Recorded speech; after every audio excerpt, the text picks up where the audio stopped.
સુરત મહાનગરપાલિકા સંચાલિત સ્વિમેર હોસ્પિટલમાં માનુની ફાઉન્ડેશન અને છોટા સા કદમ એનજીઓ દ્વારા મહિલાઓને સેનેટરી પેડ તેમજ બાળકોને કપડા વિતરણ કરવામાં આવ્યા। સુરત શહેરના સહારા દરવાજા ખાતે આવેલી મનપા સંચાલિત સ્વિમેર હોસ્પિટલમાં રોજના અનેક દર્દીઓ સારવાર લેવા માટે આવતા હોય છે। સ્વિમેર હોસ્પિટલમાં દર્દીઓના હિતાર્થે અનેક સેવાકીય પ્રવૃત્તિઓ પણ થાય છે।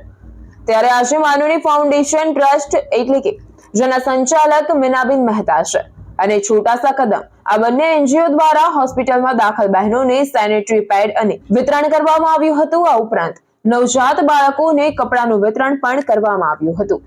આ પ્રસંગે બંને એનજીઓની બહેનો, હોસ્પિટલ સમિતિ ચેરમેન મનીષાબેન આહિર, હોસ્પિટલના આરએમઓ તેમજ નર્સિંગ સ્ટાફ ઉપસ્થિત રહ્યો હતો। મનીષાબેન આહિરે બંને એનજીઓની આ સેવાકીય પ્રવૃત્તિને બિરદાવી હતી અને તેઓની હાજરીમાં બહેનોને સેનેટરી પેડ તેમજ બાળકોને કપડાનું વિતરણ કરવામાં આવ્યું હતું। Bureau report, GTV news.